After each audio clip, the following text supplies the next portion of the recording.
es también amigo y colega de acá de esta escuela de historia y que es el maestro Alejandro Conde, quien tiene una vasta experiencia en investigación documental y de archivos. Precisamente él está a cargo del archivo arquidiocesano de acá de Guatemala y hoy pues nos acompaña por segundo año. Alejandro, sea usted bienvenido y Muchas gracias. ¿Mm? por favor, este es su espacio. Gracias, Claudia. Pues agradeciendo nuevamente la invitación para compartir en este espacio que ya es un referente en los estudios sobre la muerte. En esta segunda ocasión, en esta segunda participación, quiero presentar un trabajo que se basa en una revisión exhaustiva de la serie documental de juicios de testamentos, capellanías y obras pías de la diócesis de Santiago de Guatemala. Es una serie documental muy extensa y también muy variopinta. Y lo que pretendo acá es hacer algunas reflexiones sobre la cultura funeraria reflejada en los documentos del Juzgado de Testamentos, Capellanías y Obras Pías. Y antes de todo quisiera empezar con una imagen de archivo, ¿verdad? En una mesa, quizá un poco coja, un lápiz gastado y enfrentarnos con un índice de documentos que abarca Oye, más de... ¿Perdón? discúlpeme, no ha compartido pantalla aún. Aún no, no, no, no. No. Sí, en un Ah, momentito comparto la pantalla. ok, disculpe. No, no, no, ningún problema. Pues el enfrentarnos a índices documentales complejos en donde nos vamos encontrando con algunas entradas aparentemente lacónicas, ¿verdad? Como cuenta de lo gastado en el entierro y testamento, de inventario de Ana Hidalgo en Santiago de Guatemala en 1720. Pues nos dicen muy poco este tipo de entradas. O si nos encontramos con otra entrada que diga razón de los gastos y costos del funeral y entierro de Domingo de Bustamante, pues también nos dice muy poco. Toca adentrarnos en la geografía burocrática de la muerte, en las causas mortuorias, en las cuentas de entierro, en las cuentas de recibos de mandas, en las descripciones de las misas, en entierros y funerales, para poder percatarnos un poco de cómo funcionarios, albaceas, curas de pueblo, escribanos, también cobradores y deudores participan de toda esta organización compleja de la memoria colectiva sobre la muerte. Y entonces, ahora sí, voy a compartir mi pantalla. Solo que me tiene que conceder permiso, Claudia. Listo. Gracias.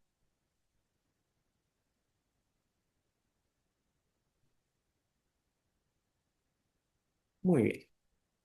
Solo quisiera preguntarle si se puede ver. Sí, estamos bien. Perfecto. Muy bien.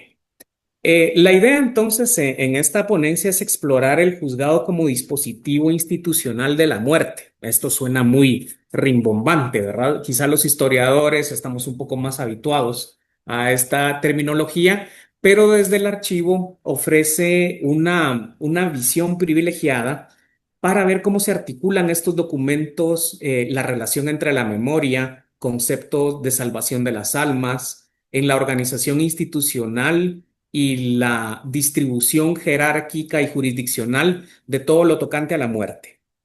Y parto de tres sencillos objetivos, ¿verdad? Analizar el juzgado como dispositivo de la muerte y de la memoria, también explorar un poco sobre el potencial de estos documentos para explicar la economía de la salvación, el origen es de capellanías, censos, obras pías y sus amplias relaciones con la creación del crédito en el ámbito eclesiástico. Y esto mismo permite reconstruir las redes sociales e institucionales que se activan desde el lecho de muerte, desde la concesión del testamento y de las voluntades testamentarias hasta la conformación de un expediente. Hay que partir del punto que el trabajo de Annalisa Schumann en Guatemala ha mostrado hasta qué punto los testamentos coloniales articulan el tránsito de la vida terrena a la vida eterna. Y el testador decide el tipo de funeral, el lugar del entierro, el número y la calidad de las misas, las memorias de sufragios, las fundaciones de capellanías y toda una serie de cadenas de donaciones a personas e instituciones que va constituyendo una infraestructura institucional donde el juzgado funciona como garante y también, si hace falta, como un juez para dirimir en el conflicto. Desde esta perspectiva, el catálogo que tenemos entre manos, es decir, el catálogo de la serie de testamentos, capellanías y obras pías, recoge expedientes desde los inicios del siglo XVII hasta bien entrado el siglo XIX. Y esto nos permite una clara concentración en el siglo XVIII. Y esta es la centuria del auge de las capellanías y también de la burocratización intensa de la muerte. Toda esta cronología coincide con lo que observan los estudios sobre Nueva España, donde al llegar al siglo XVIII aparece como momento de expansión de las fundaciones piadosas y de su utilización como un instrumento crediticio y de reproducción social. Es así que desde una perspectiva historiográfica y archivística, este enfoque institucional tiene dos grandes implicaciones. La primera de ellas es que nos obliga a pensar la religiosidad ante la muerte, no solo como mentalidad, sino también como campo regulado, atravesado por normas, por plazos, por formularios bien descritos y específicos, tarifas de cobros de autos ante notarios, también sanciones aplicadas por los tribunales. Y también pone de manifiesto en primer plano la racionalidad organizativa frente al tópico de lo que se ha conocido como ese barroquismo piadoso. Vemos que la administración es muy eficiente en el cálculo de intereses, en el control de los instrumentos notariales, la certificación de pagos, la organización del calendario de misas a los cuales estaban comprometidos los capellanes y, en otras palabras, la salvación del alma se tramita en buena medida como un expediente. Y eso es lo que permite ver nuestro catálogo documental. En los tipos documentales que nos vamos a encontrar en este catálogo, lo más voluminoso son los testamentos y las últimas voluntades. Desde testamentos y otorgadas por presbíteros beneficiados del Arzobispado de Guatemala hasta indígenas, mulatos, negros, mestizos, y eso nos da un amplio abanico de entrada para entender esa historia de la muerte, ¿verdad? Aquí vemos algunos referentes teóricos importantes para entender la configuración de los expedientes mismas y cómo estas inversiones a largo plazo son invertidas y reinvertidas en la construcción de una economía de la espiritualidad. En este sentido, vamos a encontrar también en el índice de testamentos, causas mortuarias y testamentos, que es el proceso que surge posterior al fallecimiento de las personas. Acá encontramos inventarios. Los inventarios son muy importantes para la reconstrucción de la materialidad, de la historia material. Vamos a encontrar avalúo de bienes, también particiones de los mismos y pagos de deudas y de legados piadosos.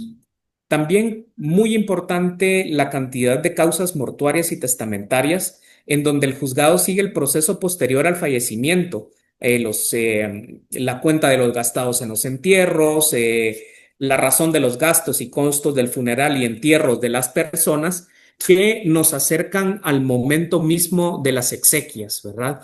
En dónde son enterrados, con qué mortajas, quiénes acompañan el féretro, etcétera.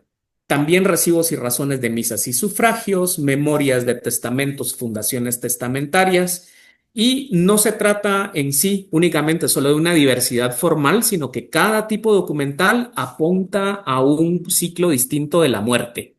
La disposición previa sería la primera, luego la ejecución inmediata a la muerte y la administración a largo plazo. Aquí se ve muy bien el tipo de racionalidad que nos interesa. El sistema colonial traduce una experiencia límite, como la muerte, en una secuencia regulada, con tiempos, con fórmulas, con controles y también con responsables bien definidos. Avanzando en el tema del corpus documental, buena parte, como les mencionaba, son testamentos, inventarios y capellanías. Quiero hacer énfasis por cuestión de tiempo en el tema de las capellanías y obras pías, ¿verdad? Que servían para salvar el alma y también para organizar el capital. Es decir, tiene una función terrenal y una función más cercana a lo sagrado. Para comprender el corazón de la cultura funeraria entre los siglos XVI y XVIII, conviene detenerse en las capellanías. Una historiadora muy importante, Cintia Montero, sitúa esto justo en la intersección entre la salvación y la economía. Varios estudios sobre la Nueva España definen con claridad el problema. Se trata de entender cómo la capellanía sirvió como intercesor de los propios fundadores para salvar su alma en el más allá y también las de sus familias. Esta es una definición muy clásica y esto lo vemos reflejado también en en el catálogo del juzgado que trabajamos en numerosos expedientes. Um, Leídos desde la historiografía, los testamentos permiten articular tres planos. El primero, el plano espiritual. La capellanía garantizaba la celebración repetida y también, ojalá perpetua, de misas por el alma de su fundador, sus parientes o las almas del purgatorio. Esa lógica se inscribe dentro de una fundación que garantizaba la perpetuidad de las misas para interceder a favor del alma. En el plano memorial, y lo que vemos nosotros descrito en las disposiciones típicas, nos encontramos fundaciones de misas que no solo servían para aliviar las penas, sino también mantenían viva la memoria del nombre del fundador.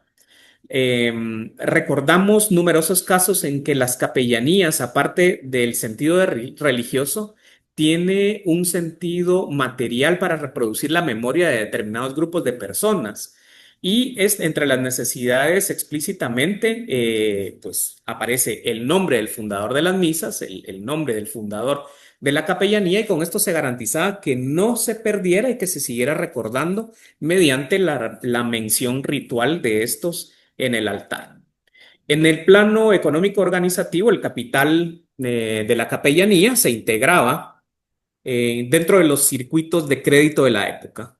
También Annalisa Schumann, Rodrigo Alonso han estudiado en el caso de Guatemala cómo diversas instituciones eclesiásticas se convertían en fuentes principales de préstamo a través de capellanías obras pías administradas precisamente por el juzgado de testamentos. Y esta es la documentación que vamos a encontrar resguardada en esta importante sección documental. Es acá donde vemos que se trata de una organización muy compleja y lo que nos interesa saber del juzgado es cómo aseguraba los intereses de los capitales que se cobraban, cómo se aseguraba que los deudores pagaran y que los capellanes dijeran la misa en el tiempo y lugar convenidos, es decir, que se cumplieran los acuerdos. Y todo eso lo vemos detalladamente descrito en las cuentas de entierro y en este establecimiento de la muerte como un sistema de contabilidad. Si pasamos de las fundaciones de largo plazo al momento del fallecimiento, el catálogo despliega toda una serie de documentos centrados en gastos, también en entierros y en funerales. Numerosos causas referentes a estas temáticas.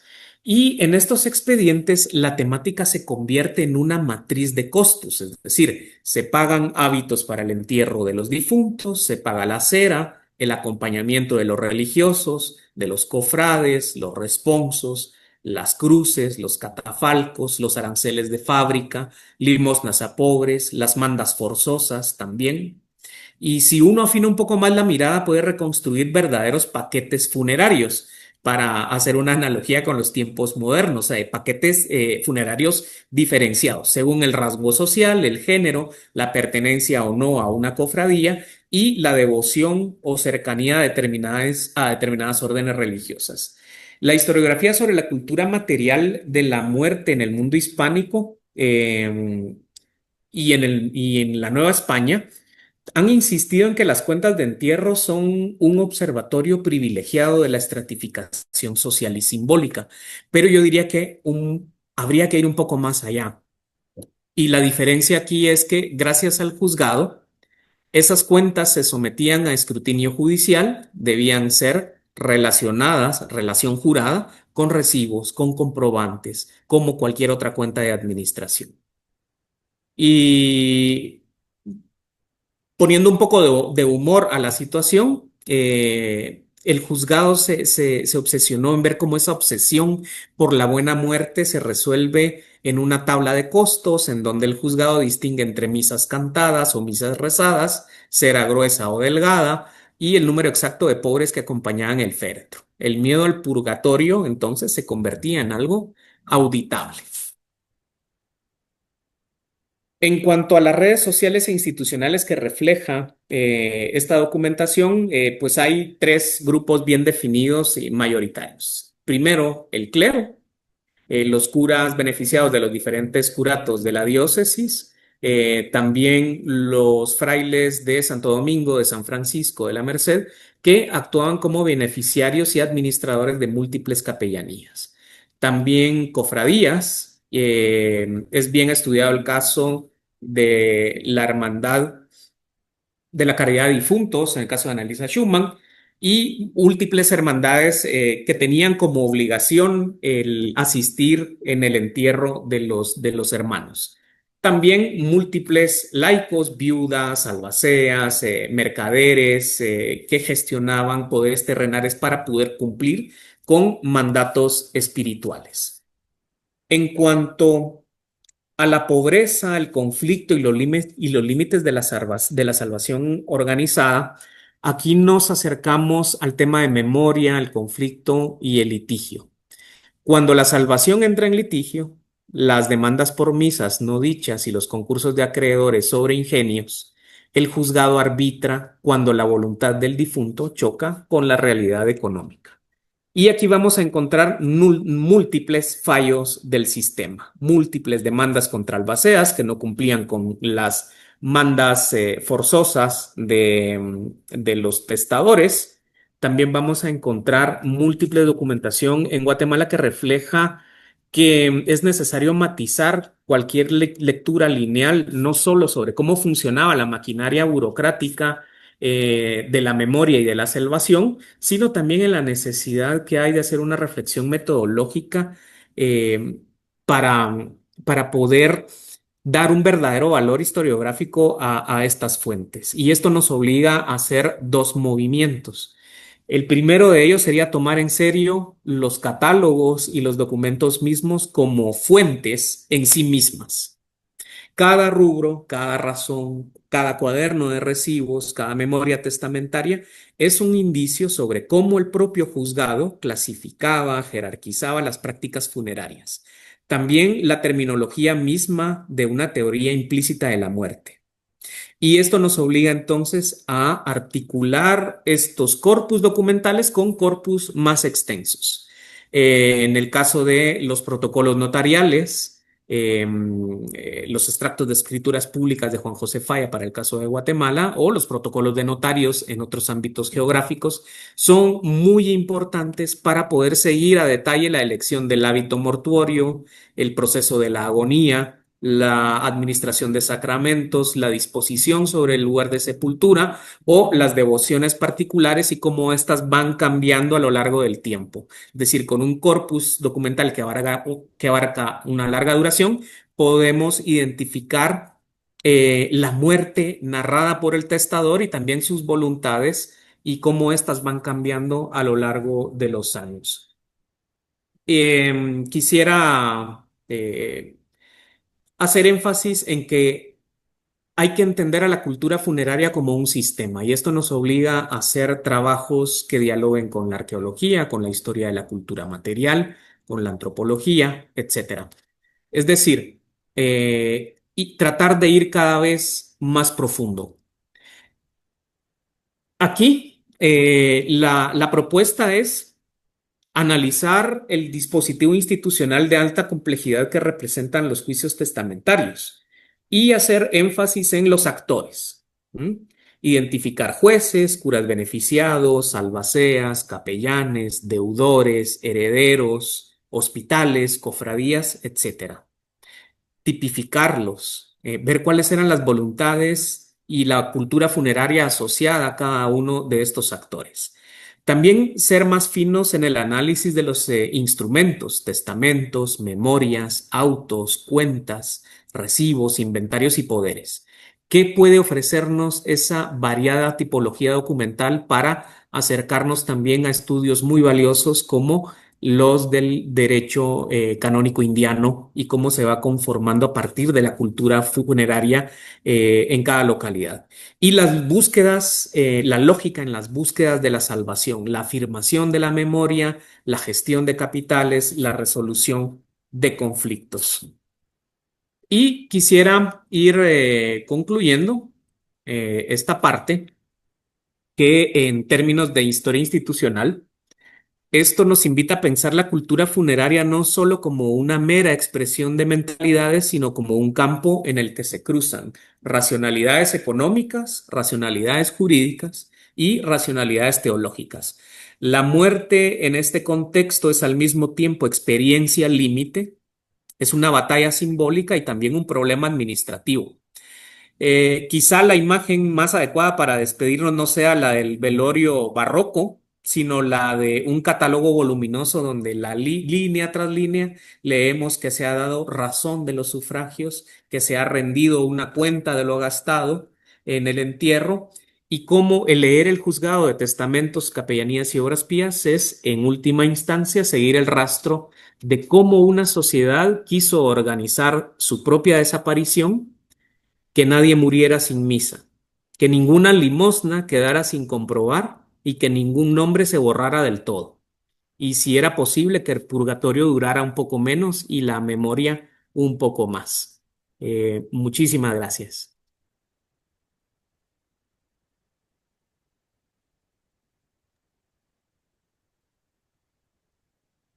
Muchas gracias, Conde. Siempre es interesante escucharle. Eh, bien, veamos. No sé si dentro de los colegas que están aquí en la plataforma de Zoom tienen alguna pregunta o comentario para Conde.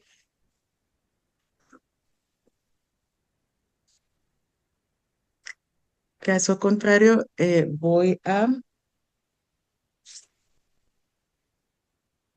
a leer algunos de los comentarios que están aquí en el YouTube y nos están mandando ya saludos desde la antigua Guatemala, desde México también y bueno, eh, comentarios de qué interesante ponencia la del maestro Alejandro Conde, dice Dunia Valenzuela.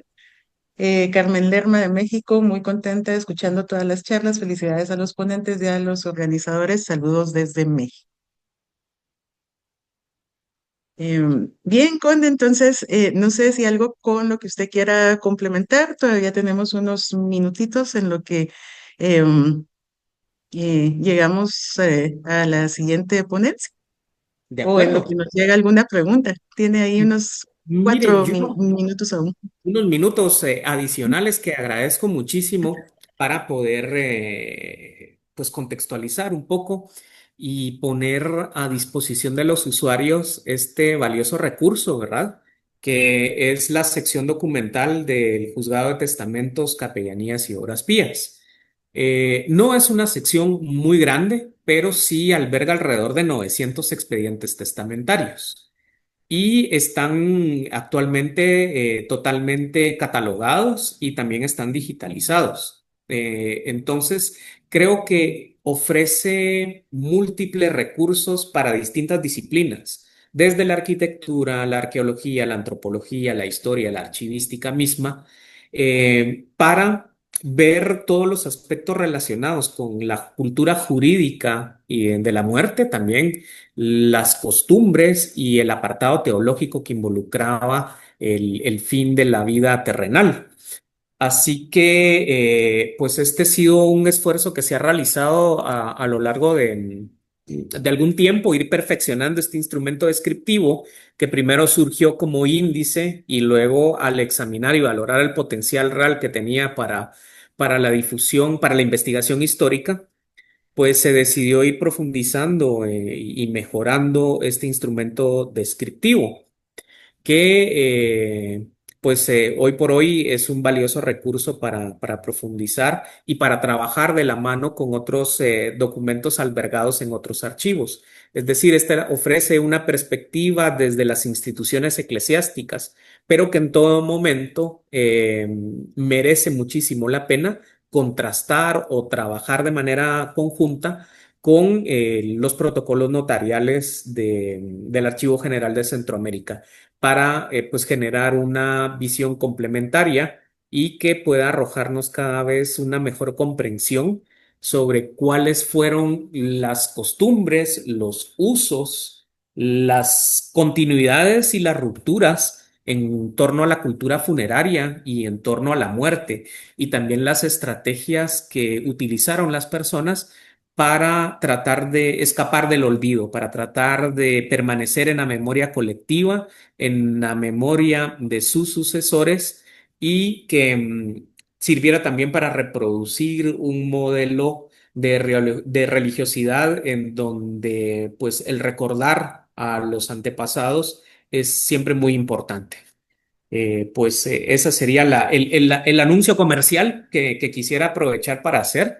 El Archivo Histórico Arquidiocesano de Guatemala está en el Palacio Arzobispal, en la zona uno, y pues se pueden llamarnos, escribirnos, hacer una cita y pues con mucho gusto podemos poner al acceso de los investigadores estos valiosos materiales.